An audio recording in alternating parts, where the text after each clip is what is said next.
Welcome back to Crawford-Clark Close-Up. It's James Crawford-Clark here, and this is another of our Bond interviews. And got a special one today. We've got Cary Edwards, who is the author of He Disagreed with Something That Ate Him, Reading the Living Daylights and License to Kill. Welcome, Cary. Thank you. It's really, really great to be here, James. Thank you very much. Oh, no worries, no worries. So some of the videos that we've had so far, some of the interviews, obviously I've gone back to the beginning with a uni friend of mine, Sean. We talked about the sort of beginnings of Bond, so Sean Connery, and kind of that impact at the beginning of the series. We've also had a video discussing George Lazenby and the Roger Moore movies, so quite a long period of the series. And I do have a video coming up, an interview talking obviously about the latter half, so the 90s and into the noughties with the Brosnan era and, of course, current incumbent Daniel Craig. But today we're going to talk about one of the most underrated Bonds, I think. But obviously Cary knows a lot about this, having written a book himself about it. Timothy Dalton. Right, so before we sort of get into the sort of meat of the conversation, tell our listeners, Cary, a little bit about yourself and your sort of background in Bond. Where did the interest start for you? Well, I think like a lot of, I mean, I was born in '79, the year of Moonraker. Obviously, I was too young to go and watch that. But I'm part of that generation that grew up in the '80s watching a lot of VHSs. And so the video rental store, which was a garage, it was a petrol garage plus video rental, because everywhere in the '80s was a video rental place for a while. So the Bonds were just on like a permanent rotation, and there was a few movies series, the Star Wars movies, the Star Trek movies, the Indiana Joneses were there a lot, and the Bonds were in there. And it's difficult, I think, to remember now because we're so used to Bond films being either you can download them instantly or you can, they're on ITV4 in the UK almost like every week. There's a Bond film on, at least one Bond film on. But actually, Bond films were kind of an event once upon a time, and they were kind of special, and you had to go and get them.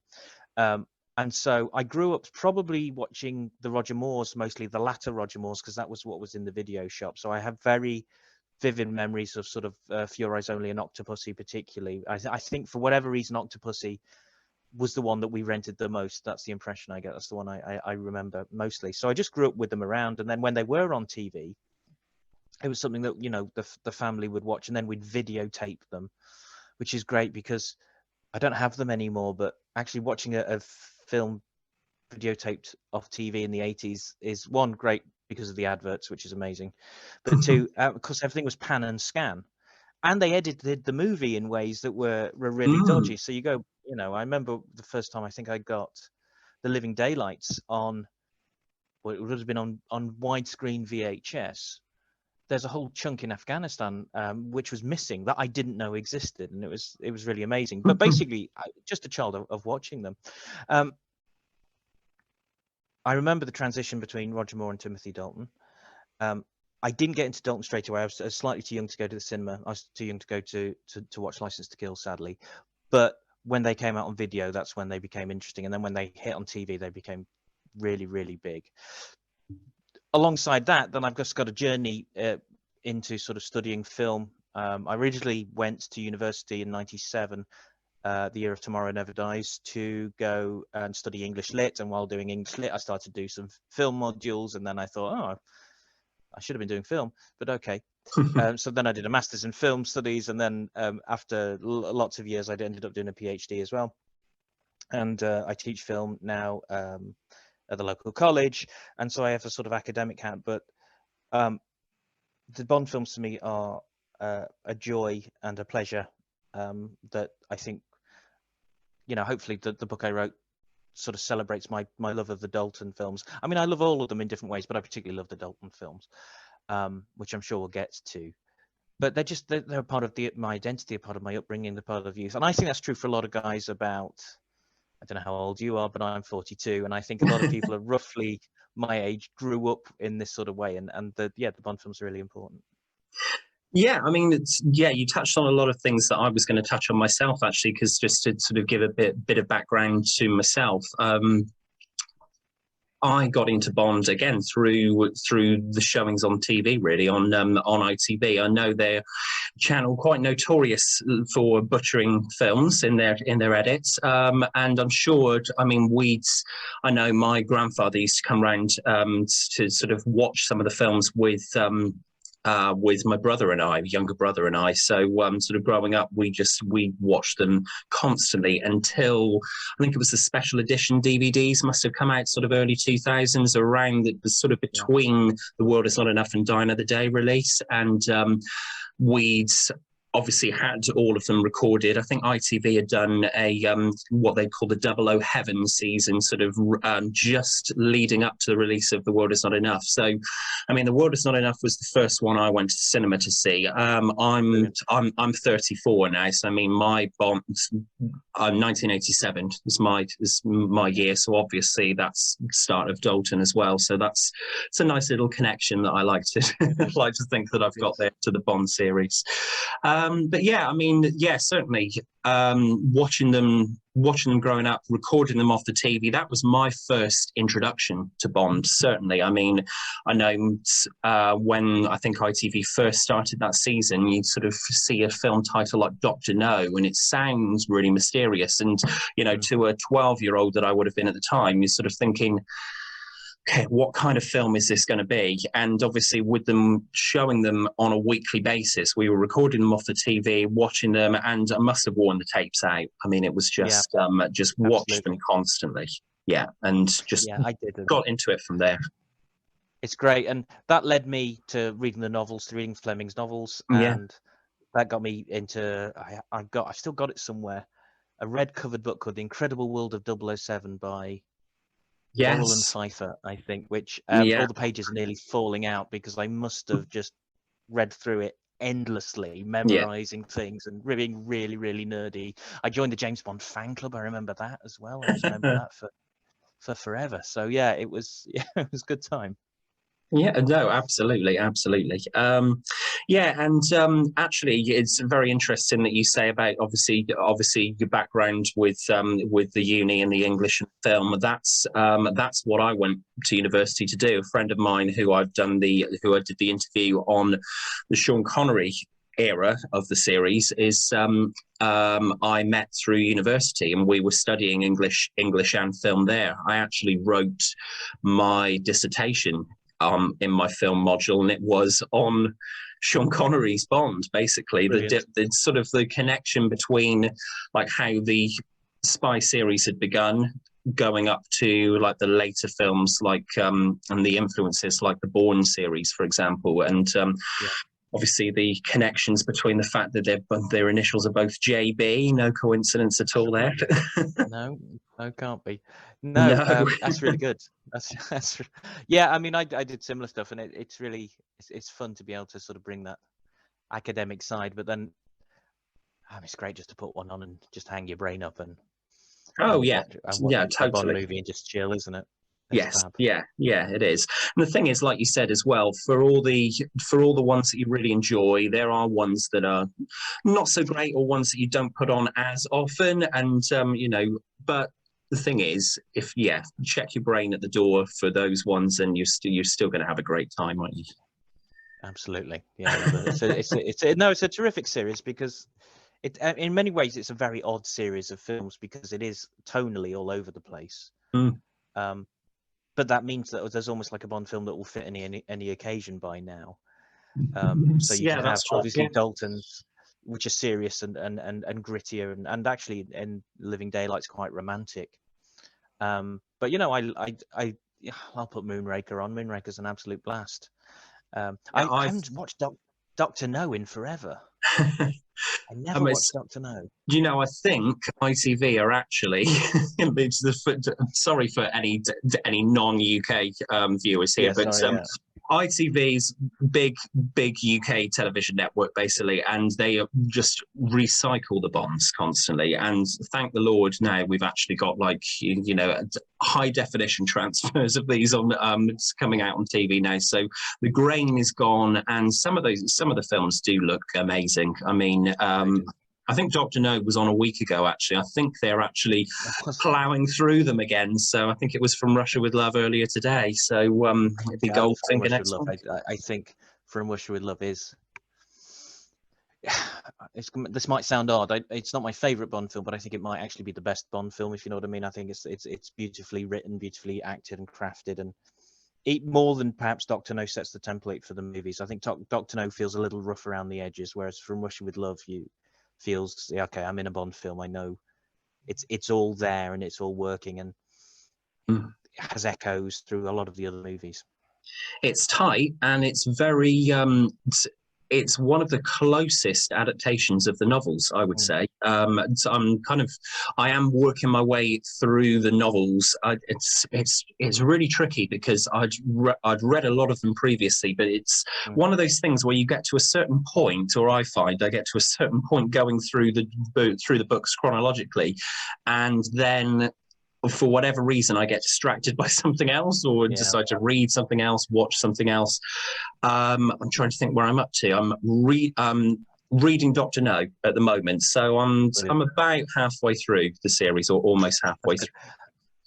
Last year, when lockdown first happened, I actually set myself the task of rereading them, all except Spy Love Me. I didn't bother with that because that's a very weird novel anyway. And you're right about From Russia with Love, except they've moved around the events to bring Bond in earlier.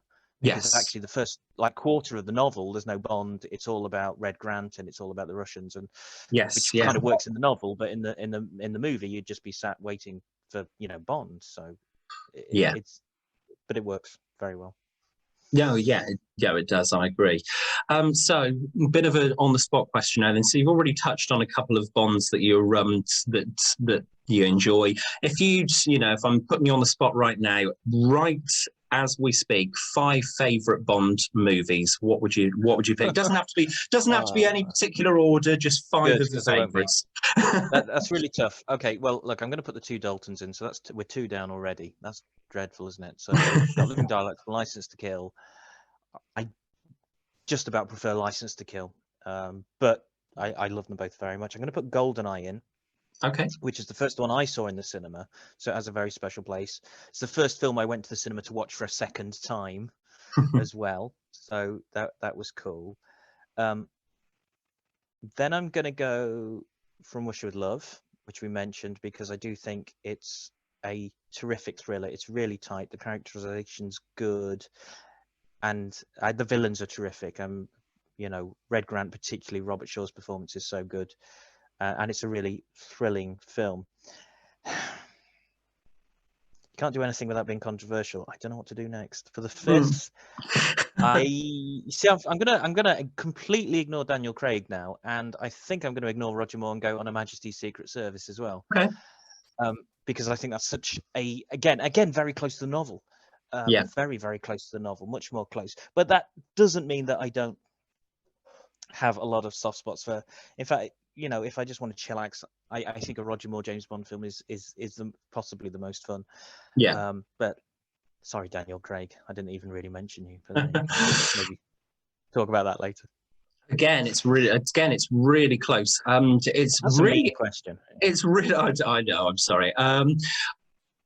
Really, I asked that because I like to get my favourites in really as well, and just talk about my favourites because. For a long time, I was really not that bothered at all by License to Kill. It was one that my brother always tried to convince me was as good as it is. And over sort of subsequent viewings over the years, I've grown to love it that much more. And I would say it's probably my favourite at the moment. So License to Kill's up there for me. From Russia with Love, again, I think is the best Connery performance. Yeah, I think so. What else have I got? I would agree with On Her Majesty's Secret Service actually as well. Again, that's another one that's really gone up in my estimation. Not that it was ever near the bottom of my list. I always regarded it as a good film, but it's crept up to the top of my list, definitely. And probably, although I do like I am a fan of GoldenEye. I think it is the best, probably the best Pierce Brosnan movie. Although I do have a bit of a soft spot for The World Is Not Enough. I'm going to leave out Roger as well, although there are some solid Roger movies. Bless Roger. It's got to be. It's going to have to be.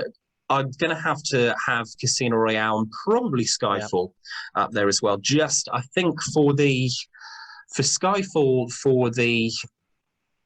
I think for the nostalgia, even though it only came out 9 years ago, just the going to the cinema to watch it, it was one of the best experiences that I've had. I think going to watch a new Bond, it was really good atmosphere for that one, and I think there was such anticipation for it as well, being the Olympics year, like the Danny Boyle's skit with the Queen at the Olympics as well. Just everything building up to that release in 2012. So I think those are my current top 5. I think.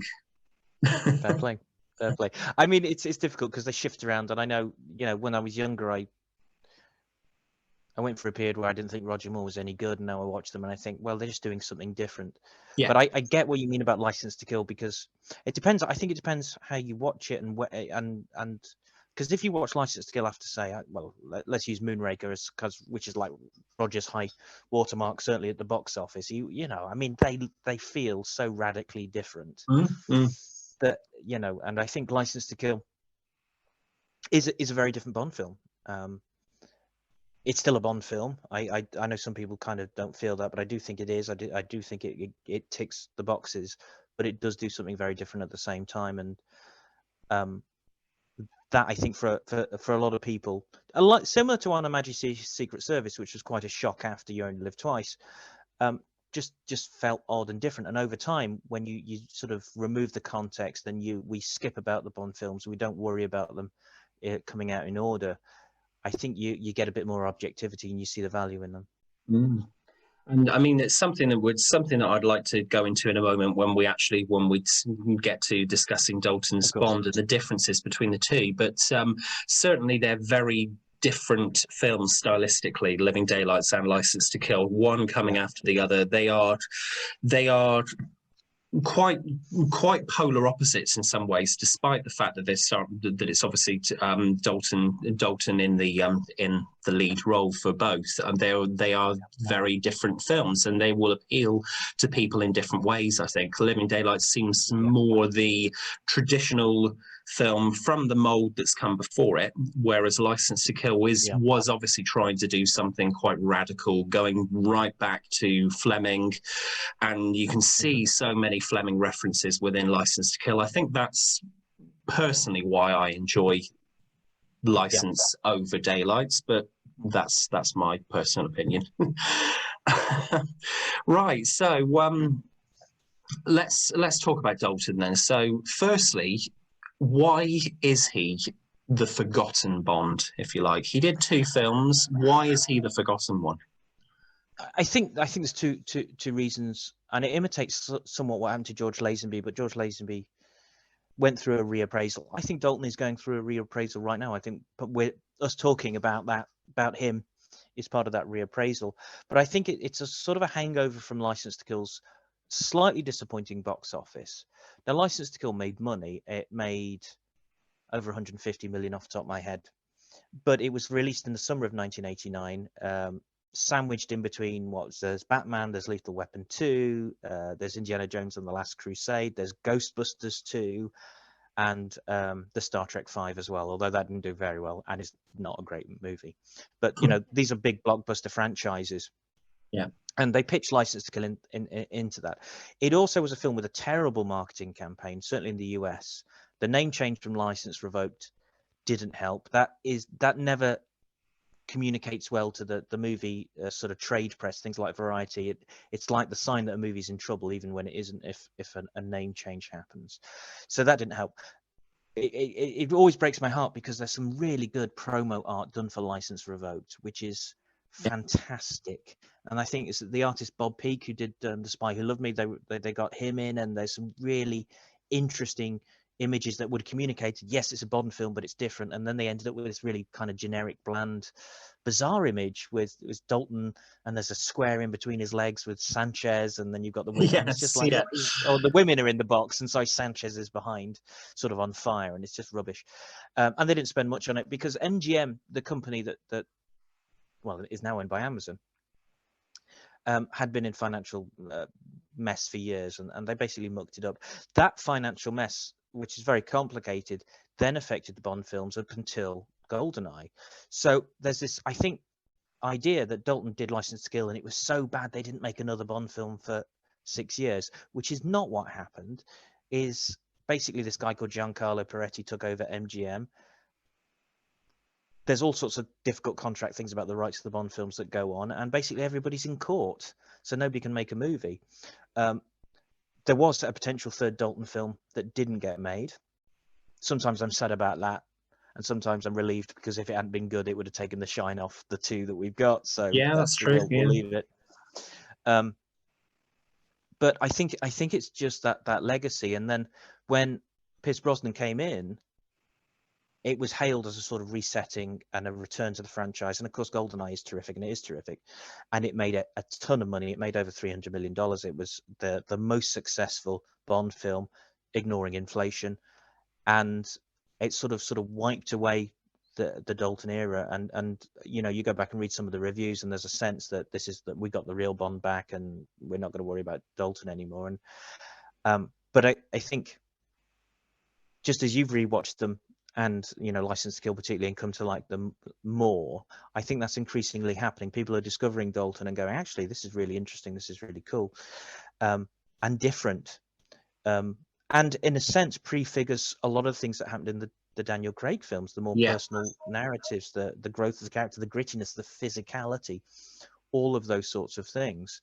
So Living Daylights was hailed when it came out as a really good Bond film. It made more money than A View to a Kill. Everybody was happy.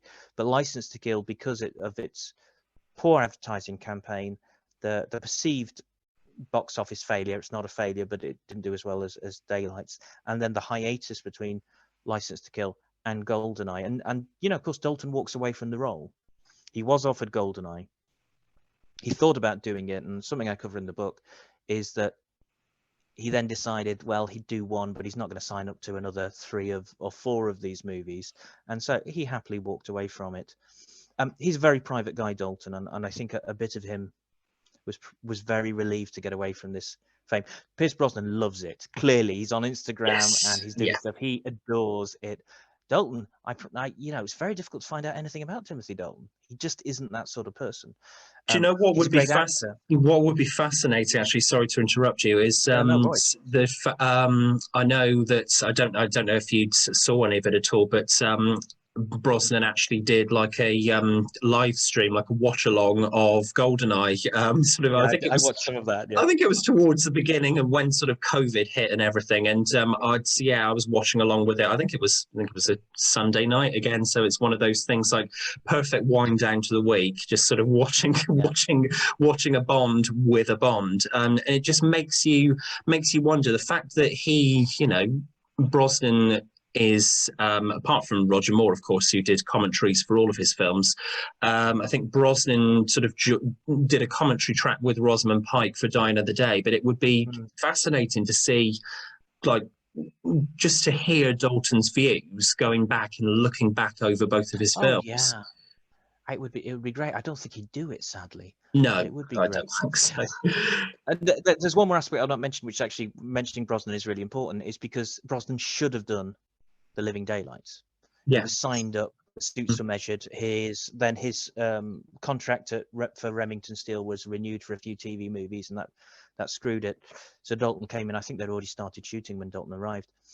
And so there's a sense for some people, I think, that, well, it should have always been Brosnan anyway. And like a mistake had been, you know, corrected by the time he gets GoldenEye, which I completely disagree with, because Dalton had been mentioned as Bond. I mean, as early as On Her Majesty's Secret Service, he was on the list of people to do it. So he was clearly in Cubby. He was clearly in Cubby's radar, I think, wasn't he, for a long time, Cubby Broccoli. And it's really interesting, actually. There are some quotes and things that I found from, I don't know if you've read any of Mark Edlitt's Lost Adventures of James Bond. I haven't. It's on my Christmas list, and I haven't got there yet. Right.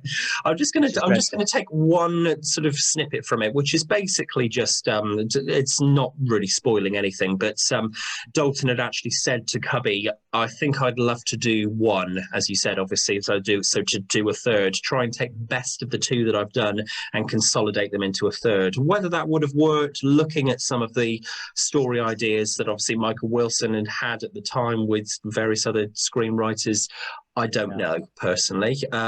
Looking at some of the treatments, I'm not sure. I've read about some, and I've read about the robotics and stuff, and I really struggle. For those who don't know, that there's this idea that there'd be robotics in Hong Kong, and there'd be. I really struggle to imagine what they mean, and it worries me. So, like I said earlier, it's a shame we didn't get a third, but hey, we got two brilliant ones, and there's no, and sorry if I offend Die Another Day fans, but there's no Dalton's Die Another Day here, so no, I'm allowed to say that, aren't I? Yeah, you're certainly allowed to say it on here. Yes, yeah, absolutely, absolutely, yes. Okay, so obviously, if we go back to the very beginning, then, so something that I find quite sweetly timed is that Dalton was actually announced as the fourth actor to play Bond on the 5th of October in 1986, so actually 24 years to the day after the release of Dr. No back in 1962. So the day that people refer to as James Bond Day, you know, the 5th of October in the UK, certainly anyway. And Living Daylights goes into production. Let's talk about the villains and the difference between obviously how they work within Living Daylights and how they're set up in Living Daylights, and obviously License to Kill. That's interesting because I think Living Daylights, where it falls down for me is the villains. I think they're interesting, but you've got Georgi Koskov, who's fun, but he is fun. And he's not very threatening. Brad Whitaker, I don't think, is very fleshed out. And the plot is a little bit convoluted. I mean, you get into it, but it's like, okay, so we're going to take the money from the Russians to buy the diamonds, to sell the diamonds, to buy the drugs, to sell the drugs, to buy the guns, and then make a okay. But it's an attempt to make very grounded villains and to get away from sort of megalomaniacs and stuff. And I think it's an interesting attempt to draw down politically motivated villains, to reflect the world around. It dates a bit interestingly because the politics of Afghanistan have changed, you know, massively since then, and changing, you know, as we speak right now. And I think because they have the two villains, it slightly splits attention in Living Daylights. Which problem? Necros, though, I think is terrific. I love Necros. Yeah, I agree. The killer. And I mean, I talk about him previously about him being sort of, there's kind of a Red Grant clone vibe going on. You get another one in Kriegler in For Your Eyes Only. I guess later on in Tomorrow Never Dies. Stamper is a similar sort of cut from it. But I think he's played really, really well. And there's that terrific fight he has at the Bladen Estate House in the kitchen, which is a terrific, terrific moment. And so there's an attempt to, I think, make the villains that feel contemporary and real world, but perhaps that they're not quite so fleshed out. What do you think? Yes, no, certainly I agree. Yeah, your attention is definitely split in Living Daylights because you've got Joe Don Baker obviously as Brad Whitaker, but he's such a background presence that you don't really get a full idea of what he's trying to achieve. You know, you've got the arms deal plot. You know, you've got the weapons that he's trying to get. Using Pushkin's money, but yes, certainly Koskov is the bigger presence in the film, certainly, and I think that's because not only does he get more screen time, but you've got that introduction with him in what I think is one of the best sequences in all of Bond, the sort of post titles Bratislava scene with obviously with the false defection. It's that's straight out of Fleming, and it's brilliant. Very much. But yeah, I think Jeroen Krabbe is such a talented actor. Anyway, I think he brings something to that character that you kind of almost applaud Georgi Koskov for his actions really throughout the film. But yeah, certainly I think the Living Daylights does dip when it comes to the villains, but I totally agree with what you've said about Necros as well. I mean, Andrzej Wisniewski is a real character. He brings real character to that, a menace to that. Absolutely, and it's a character that could have been just a one-note henchman who just glowers in the background. But I think the performances, the murders, are really interesting as well. They're really well staged. I love the one at the Prater Fairground with the balloon where Saunders is murdered as well, and you just have him lurking in the background in these sequences. And he has a great death as well. It's that fight on the back of the plane on the bags is ridiculous. It was incredibly dangerous to film for the stuntman who did it. Yeah. And so as spur death, we don't get that, of course, with Koskov. Koskov just disappears at the end. He's dragged away, and yes, it's one of those. We don't know. One of those ambiguous Bond villain exits. But I think that's in many ways that's why I think. And I mean, for the villainous aspect, for that to be as low as it is in The Living Daylights, it's ramped up so much in License to Kill, and they make such a bigger thing of it. I mean, Robert Davi as Franz Sanchez is top 3 Bond villain. Absolutely. I mean, just the motivation, Bond getting right deep inside the organization as well, making him really question everything about the loyalty of his crew is just is really fascinating to watch, I think. He is, and he's terrifying in a very real sense. I mean, there's always an argument that Bond films only work as well as their villains, which I've some agreement with, and I think he's such a terrific fleshed out character. We know about his desires, his sort of ownership of Lupe, his moral code, Aploma Planta, and all that lead and silver. But how it all unravels. He talks about loyalty all the way through, and by the end, he's just shooting absolutely everybody who works for him, and it's all gone to pieces. And he's terrific. He's scary, and I think they draw on that sort of his admiration and interest in Bond is fascinating as well, and they play off each other very well, Dalton and Davi.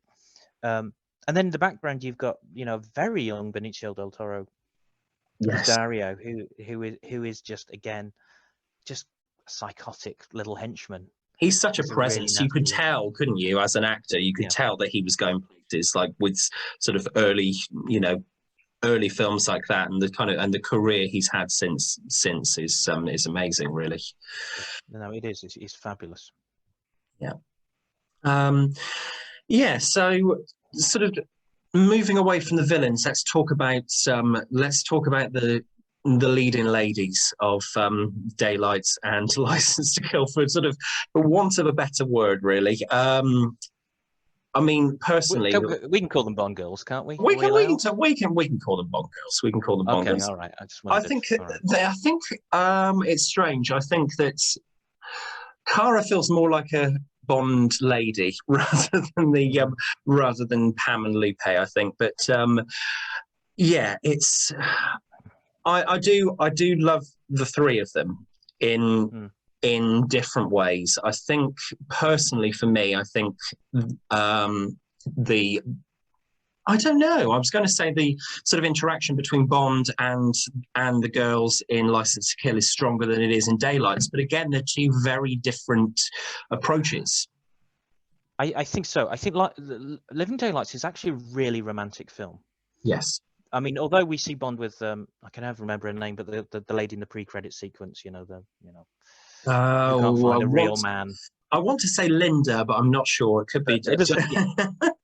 But either way, yeah, you know, and not a lot was made at the time that Dalton's Bond is sort of less prolific than Roger Moore. But I think you'd struggle to do more than Roger Moore did in some of his movies.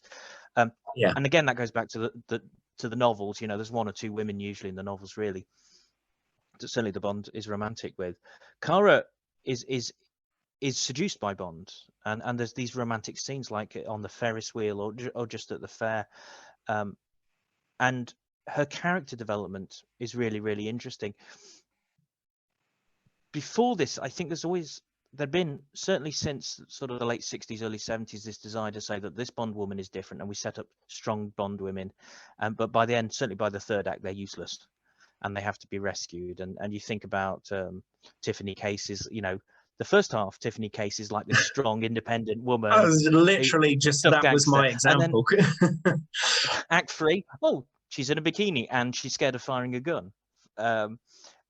Triple X, Anya in Spy Who Loved Me is clearly brilliant until put in an evening dress, at which point, you know, at the end, she can't do anything to save herself. Yeah. Holly Goodhead's a bit better. But Cara has a really interesting journey because she kind of does the opposite. She goes from being not really knowing what's going on, not being part of this world, to towards the end, she's grown as a character, and she's, you know, riding horses, driving trucks, punching people, piloting planes badly, but having a go at it. And it's a really evolution of the character. And it's interesting to see a sort of a Bond woman grow in that way. And I think that's true also to a certain degree in License to Kill. But it's the romance, I think, with Cara that's different. Is Bond spends a lot of time with her. She doesn't fall in love with him straight away. She's not even that attracted to him straight away. And he's really annoyed by her, you know, the whole stuff with going back to get the cello and all those sorts of things. Yeah. But he warms up to her too. So they go on a journey together. And I think for a lot of the time with the Roger Moores, it was just, you know, and again, not picking on him, but, you know, he walks into a tent in the middle of anywhere. Oh, there's a woman you can sleep with, Rog. Great, good for you. But it's that developed character and that journey she goes on, and of course she makes mistakes and she gives Bond up to Koskov and then regrets it and helps him escape and all those sorts of things. But it's interesting, and she's sort of a more delicate sort of woman than we'd see, but she grows into a stronger woman.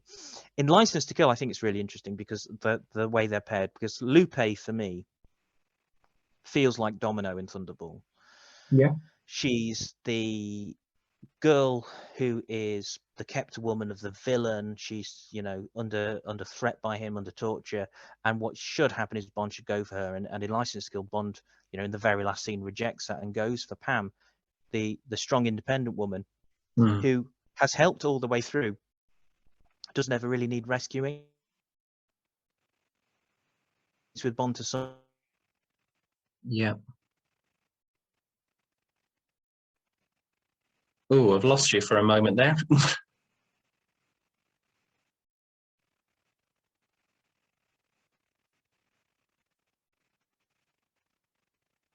Oh, you've frozen on me. Bond's doing his own thing, but she never needs.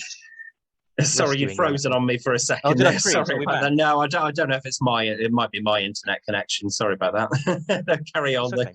So yeah, I was going to say, so Pam's a really strong character. She starts as a strong character and continues as a strong character. Yeah. Whereas Cara has this fascinating development, but yeah, we've moved away for a time of those Bond women who need to be rescued in the third act to sort of, you know, we're allowed to challenge Bond a bit, but we can't do it too much. I always think it's such a shame in Tomorrow Never Dies with Wei Lin, because Wei Lin is brilliant. Michelle Yeoh is fantastic, right up until the point that Stamper just manages to just grab her from behind. Yes, yeah. She's been like kicking hell out of people and throwing stars and stuff, and then but we needed to be in trouble, so we don't do any of that. I think that's a really good thing. Yeah, it's really interesting what you said about obviously about Cara in Living Daylights, because you certainly notice it. She begins the story very very fragile, needing to be rescued, and by the end she's convincing Cameron Shah and his men to she's saying, you know, you owe him your life. You owe him your lives, and it's true, they do. And she's the one there, you know, on the horse, chasing after the, you know, chasing after the plane. It's she's right there in the thick of the action by the end of it.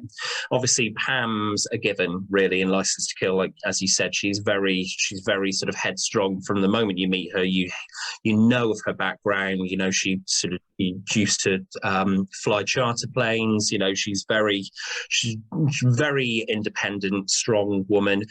I've never really had a problem with Lupe as a character, particularly. I know lots of people kind of lots of people say it's one of the weaker aspects of License to Kill. I guess Talisa Soto's acting isn't brilliant, but I think the character works really well. I think that contrast works well. I think so, and I think it is an interesting contrast. And I think, I mean, so I think it was her first movie, so I think we should forgive her. I think she does fine, but she's playing in a sense kind of a slightly shallow woman, slightly shallow, manipulative woman. And I think that comes across. And there's that scene where she goes in and says, you know, I love James so much, and she doesn't deliver the line well, but it's a lie. She doesn't love James so much. She just wants James to get her away from Sanchez, and you know, at the end, she's perfectly happy with the idea of becoming Mrs. President. Yes, yeah, exactly. So, that's her character, and I think that works fine. Yeah, no, totally, it does. So I guess to sort of round up the Dalton discussion, I want to talk about Dalton himself as a Bond, because again, they're two quite different performances between the two films. If we're looking at sort of moments that cement Dalton as a top level Bond, what sort of moments stand out to you between the two films? Are there any sort of key moments that you think cement him as great? Oh, definitely. You've already mentioned one, which is scene in Bratislava with Koskos defection.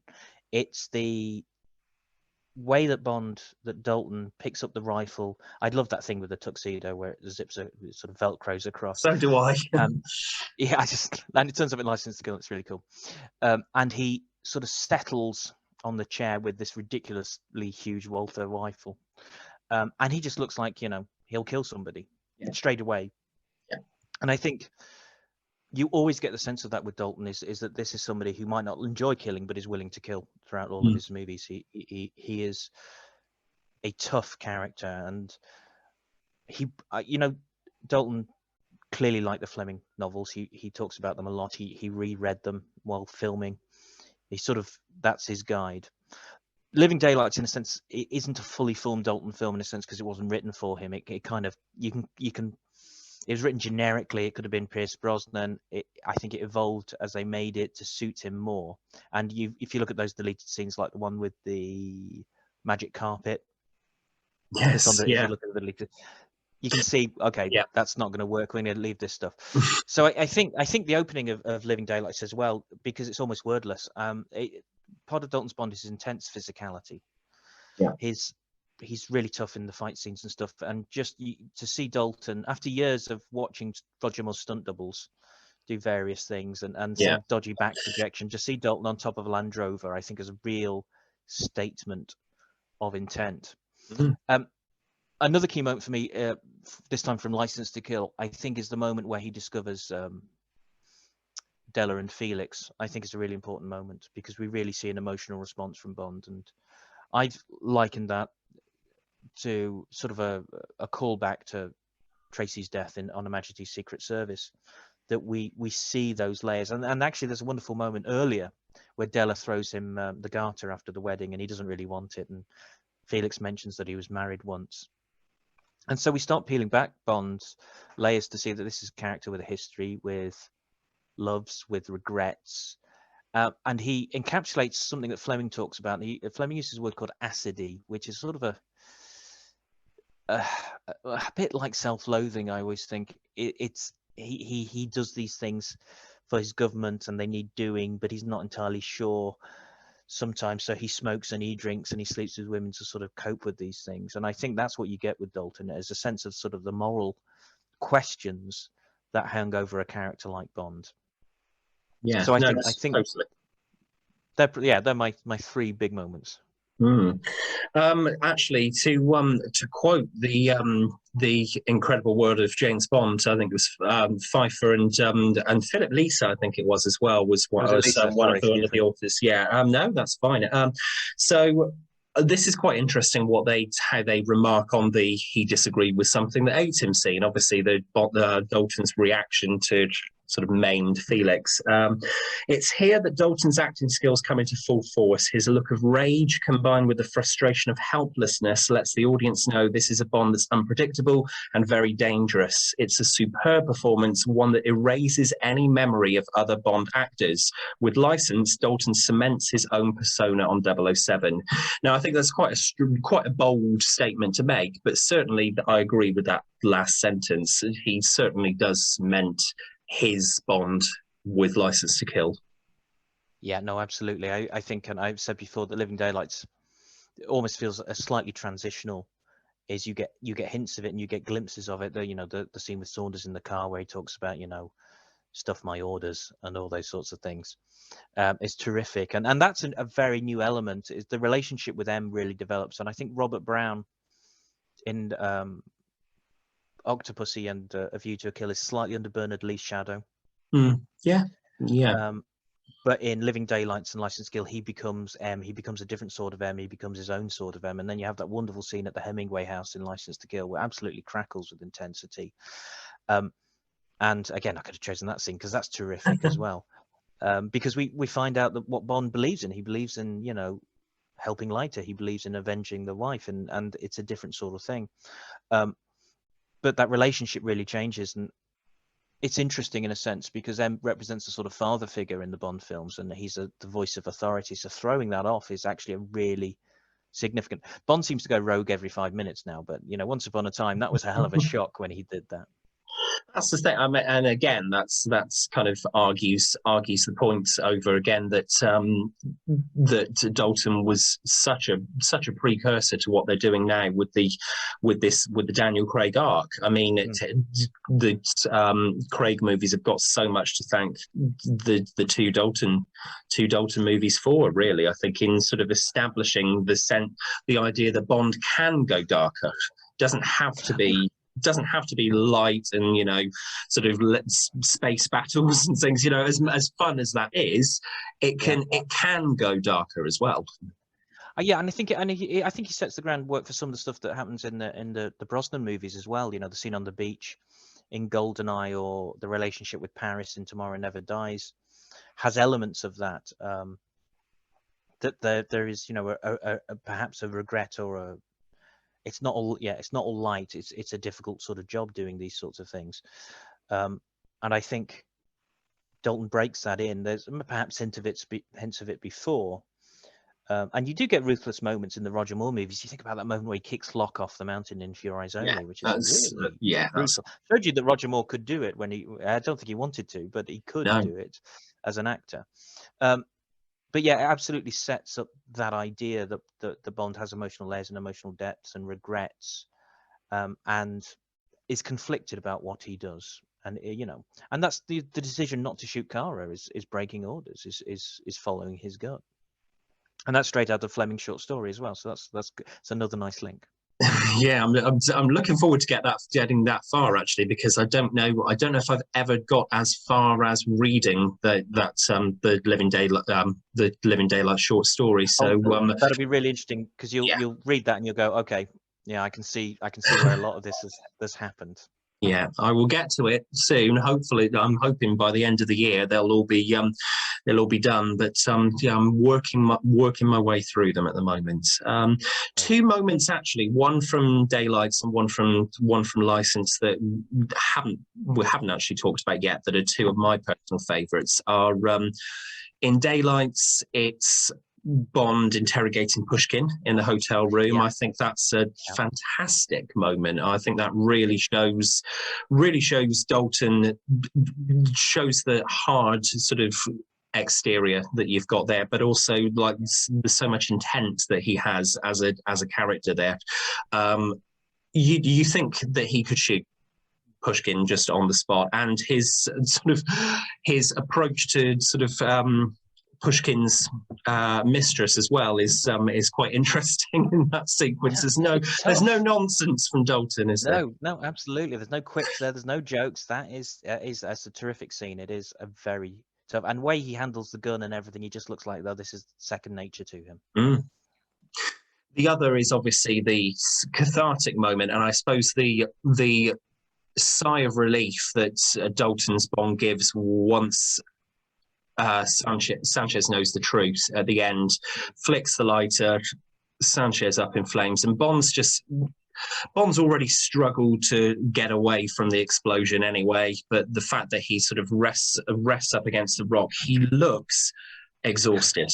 He looks like a man who's been through the ringer and back, doesn't he, really? Absolutely. and again, something new and different, and that's, I mean, it's an incredible explosion, and I can't remember which stuntman it was who did the full burn for Sanchez, but that's incredibly dangerous. I think it was Paul Weston, actually, who's done a lot of work. Well, I think you're right, and it's a terrific moment because again, but it has emotional resonance using the lighter and bringing it back round. But yeah, again, that's something we really do see Dalton's Bond suffer physically, particularly in License to Kill, in ways that we weren't used to before. And when he's put onto the grinder, which is a really scary, unpleasant idea. Yeah. But yeah, he's properly beaten up. Yes, yeah, there he is. I think that's what those are the parts. I perhaps it's just a sadistic nature in me. I don't know, but perhaps that's the element of Bond that I enjoy seeing, and I think that's why Casino Royale actually is as high up as it is for me, because you see a bruised Bond. I know Casino Royale is different in that it's supposed to be, a start of a career, but you get that as a precursor with the Dalton movies, particularly with License to Kill. They did go that extra step to make it look like this is a man who has actually suffered all of these things. Absolutely, and I think it happens in License to Kill a few times. Is he makes mistakes, it brings him real jeopardy. He's not a Superman, he's not perfect, and so it ups the sort of the stress level for the audience because things can go wrong. Though obviously killing Della and having Leiter maimed early on really ups the stakes. There's some real meaning, and I think the casting of David Hedison, bringing him back to play Felix from Live and Let Die, adds an extra layer of sort of context to that, so it means something more. And again, the personal stakes are much, much higher, and we don't move on from the deaths. Often in Bond films, you could have a sort of brutal death, and then by the next scene, well, we're not so worried.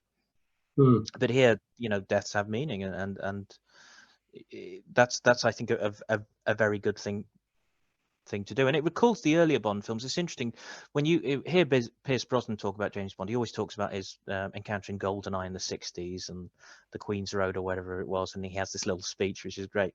But if you read Dalton, he always talks about Dr. No from Russia with Love, and you think about that bit in Dr. No when he kills Connery shoots Professor Dent.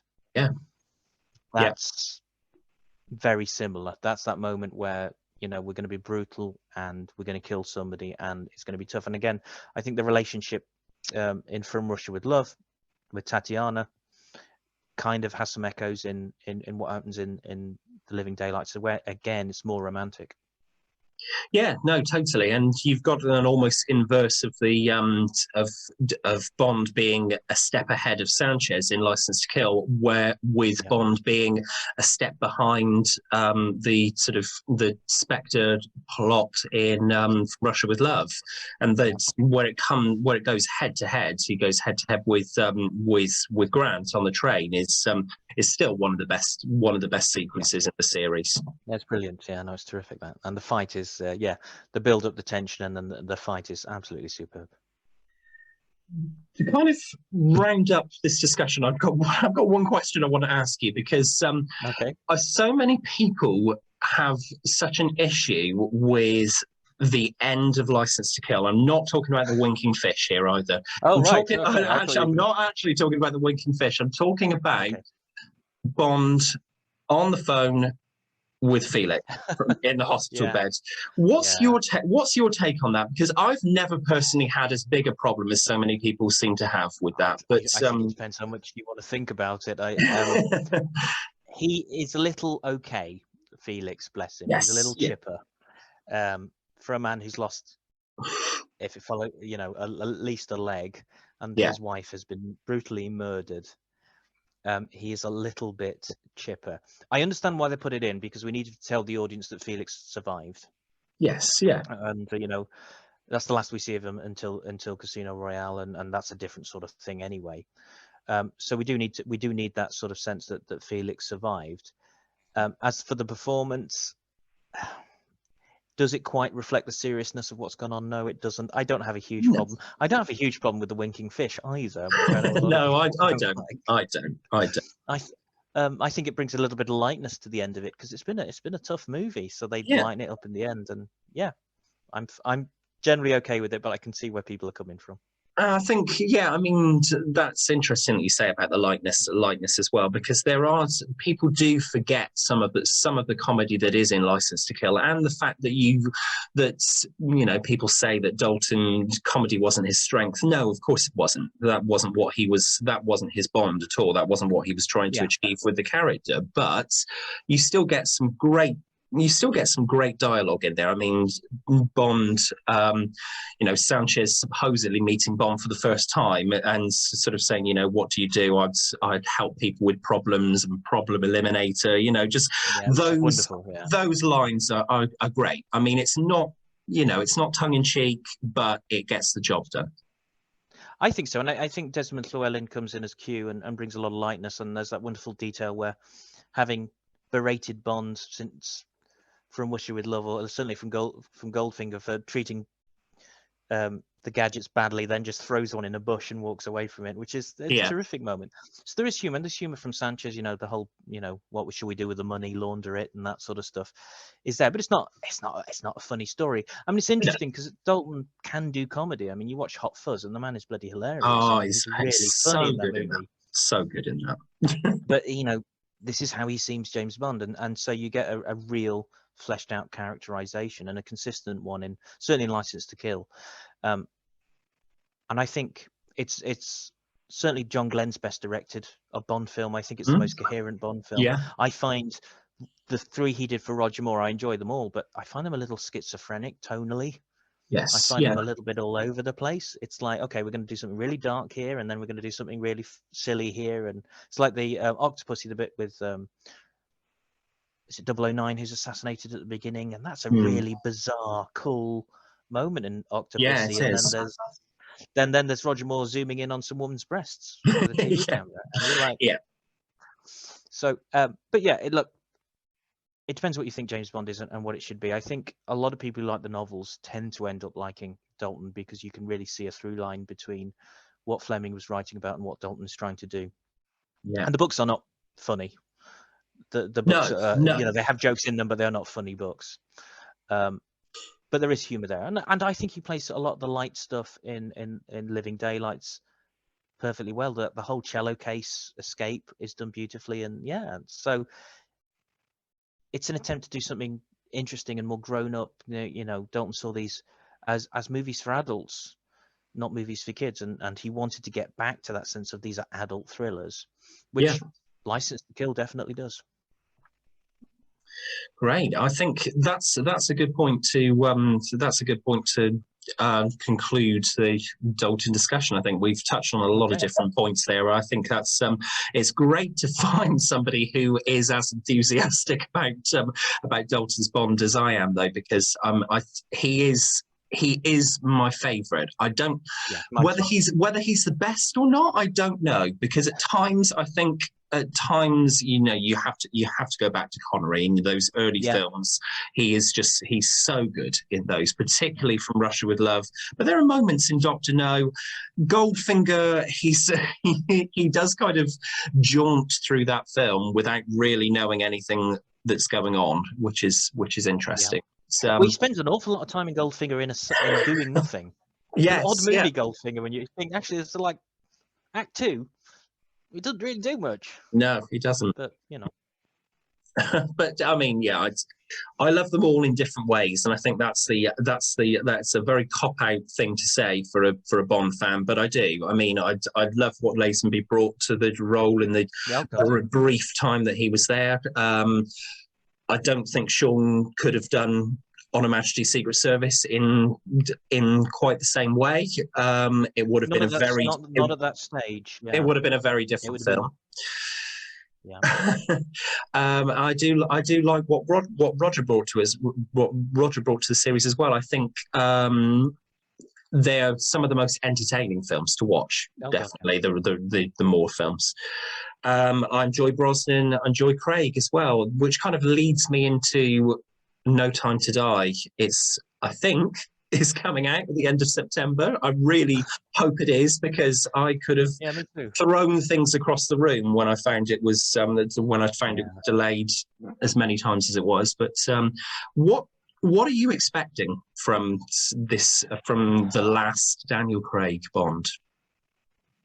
It's interesting because I love Casino Royale. I thought Casino Royale was brilliant. I don't mind Quantum of Solace. I know it's one of those movies that a lot of people don't like.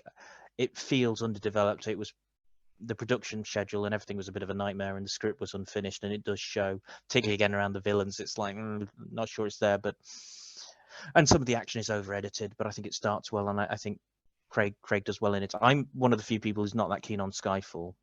Okay. Because I think I always watch Skyfall and think it's 2.5 hours of Bond getting things wrong, and then he fails, which is my personal view. And then Spectre, but worse than that. I mean, I can appreciate that Skyfall is beautifully made, beautifully shot, and there's a lot to work in there. But then I find Spectre quite dull, which is I think the worst sin. I agree. But then I've read about the editing process of Spectre, and I think they had like almost a couple of weeks to lock the edit before it was released. And you're thinking, well, I'm not surprised then. I'd almost want somebody to go in and re-edit it, and they probably cut about 20 minutes out of it. And I'm not sure about Thomas Newton Howard's score either. I really miss David Arnold, but No Time to Die, it's an interesting experiment because it's got this sort of loose continuity. The Bond films have always had certainly up to License to Kill, a very vague continuity. We mentioned Tracy a couple of times in the Roger Moores, and obviously talked about the echoes in License to Kill, but they've tried, at least since Spectre, to suggest, well, this is all the one story going on. I just like it to be a bit more fun and a bit lighter. I think, ironically, that maybe it's a reaction to the times we're in. I think we could return to a bit more of a fun, spectacular Bond at this point. The trailer suggests we might get that. It's a long movie, though. It is. It's a really long movie, and this is a trend in Hollywood that I'm getting a bit fed up with. It's like, if the story demands length, then fine, but I'm not sure a Bond film needs to be over 2.5 hours long. So I don't know. I'll go and watch it. I'll have a reaction, and then I'll watch it again and have a different reaction. I'm excited to see it. I think the trailers look good. I think the problem is because I never quite bought the Bond-Madeline relationship in Spectre. I don't know quite how that will work. They've also got the thing that I know I've spoken to other people who hate. They've got the whole, Blofeld is my half-brother thing. Yeah. Which I really struggle with. Because I just think it's unnecessary, and I think it diminishes. There's this temptation that happens in a lot of movies and TV to over-explain characters, and I think sometimes you can leave them ambiguous. I don't. What does that add? It doesn't need to be like that. So I just want it to come out so we can go and watch the damn thing, and then we can talk again about it. Exactly. And I can complain, or I can go, this is brilliant, or or whatever. But it's interesting to bring a curtain down on what has been a really different period, and how the continuity works after Craig will be fascinating, because as far as I feel, certainly from Connery to Dalton, that's the same James Bond. I think you could make an argument whether Brosnan is a soft reboot or not. But Desmond Llewellyn's there, which kind of suggests it's the same guy. But Craig is clearly playing a completely new version. This is not a guy who's done the things that Connery or Moore or Dalton or anybody else did. So I don't know what they do after that, because it's an interesting idea, but do you reset it again? What do you do? So yeah, I'm looking forward to it. I'm like you, it's very frustrating. It's been delayed. But I just hope it's a really zippy action thriller. I would settle for fun. and I think, excitement. as you've said, looking at the trailers, I think they're going for that. I think they're sort of going for broke with this one. I trust Cary Fukunaga as a director. I think he is. I think he understands what makes a good Bond, and I think from what he said in some of the sparse behind the scenes content that's been released for the film so far.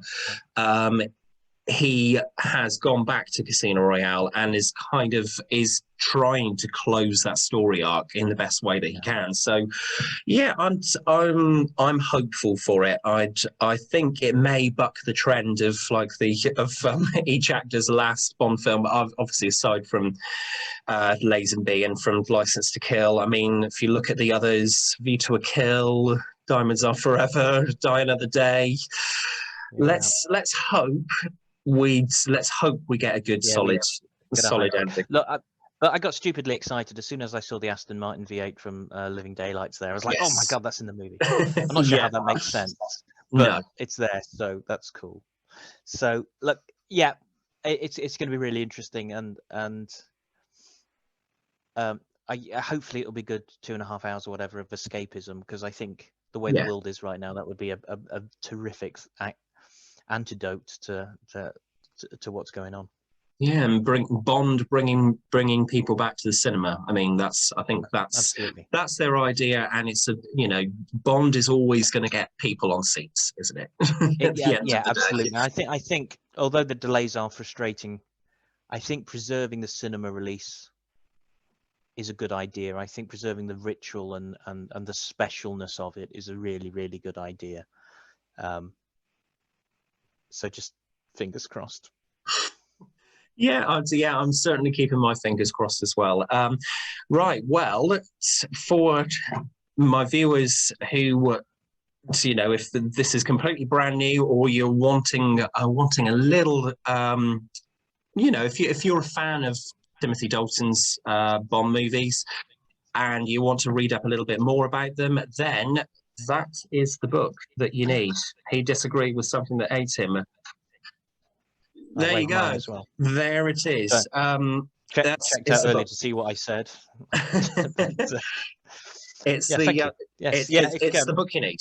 It's the book you need if you really want to delve into these films, because I learned some things when I was reading along as well. I've read the book through a few times now, and it's fabulous. As I say, I have quoted from you. Did you spot the two errors? Have you spotted the two errors? There's 2 terrible errors in the book. Not off the top of my head, no. Well, I'll leave that with you. I'll leave that to you and your viewers. There are two shocking errors in there. Oh, I'm going to have to go back and read it again. But the thing is, publishing be damned. I'm not going to change it. I could change it, but I'm going to leave it be. The good thing as well, though, is that it's short and sweet as well. You can get through this book in one sitting quite easily, and I've done that most times that I've read it.